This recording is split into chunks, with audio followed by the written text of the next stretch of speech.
сүткорлук деген ушу рибабы? Риба. Ошо Курандагы? Курандагы арам. Үстөк жанагы процентке акча берип ошонун үстүнөн пайда тапкан адамды сүткор деп айтат. Анан бирок эми бул элдин арасында сурамжылоодо мен бир нерсени түшүндүм. Биз апаларыбыз, аталарыбыз жаман кишини сүткор деп койгон учурларынан балдарга сиңип калса керек. Сүткор деген жаман киши. Эми жакшы киши деп айткан жок да, баарын эле жаман киши деп элестетет. Албетте бирөөнүн үстүнөн жөн эле кагаз үчүн кагаз алып атат. Ал эми сүткорлук деген Куранда жазылган риба деген ушул. Анткени ушул фундаменталдык негизи ушул жерден башталат да. Анан калгандары жана мен айткан анын тобокелчилиги чоң болушкөн, берекесинде чоң болушкөн, сиз айткандай батасын да берген, аягына чейин болгон.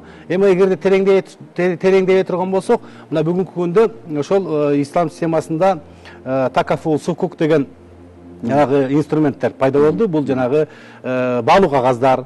Ал баалуу кагаздардын философиясы ушундай. Ал сиз банктан баалуу кагаз алганда, сиз анын bir savaladerisi болуп каласыз. Кожоюн менен биргеликте аны менен кошо кетесиз. Бирок бир айырмасы, бул бирөө карыз бергендей кеп.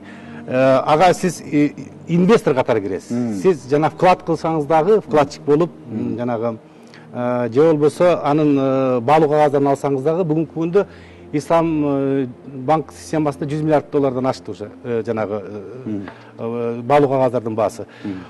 Булардын дагы философиясында жатат. Булар ошо банкка бир кожоюн менен биргеликте тобокелчиликке кирет. Бирок эгерде сиз вклад кылып кире турган болсоңуз акчаңызды, сиз күйбөйсүз. А банк тобокелчиликке күйүп кетсе, сиз акчаңызды кайрып берет. Келишимге жараша болот. Келишимге жараша болот. Келишимге жараша болот. 50-50 стандарттары бар. 50-20 деген бар. Мисалы сиз жанагындай соода сатыкка кире турган болсоңуз, соода сатыктын мындай бир көлөмү бир аз башка болот. Мисалы үчүн сиз жакшыраак пайда тапкан болсоңуз, 80%га чейин сизге кала берет, 20%-ын тапкан пайдаңыз 20%-ын банкка калат.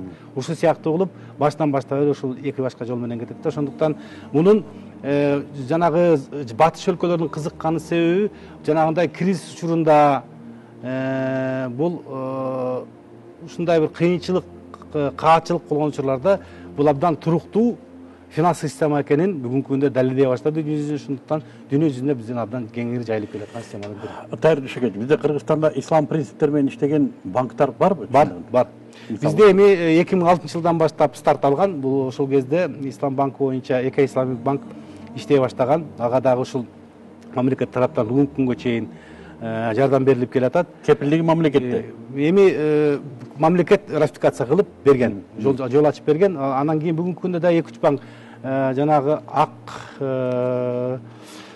жана неме деген бир 2-3 банк дагы иштей баштады. Банктар башталды. 4 банк бар. Элдин ишеними кандай ушул банктарга? Мисалы үчүн ар түрдүү нерсени айтат. Могу жана процент маселесинде чечилген эмес да, ушул нерсе түшүндүрүлгөн эмес.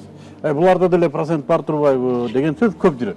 Ошол сиз айткандай, ошол бизде Ислам банкынын кеңири жайылып кеткенине тоскоол болуп аткан нерсе бул маалыматтын жоктугу.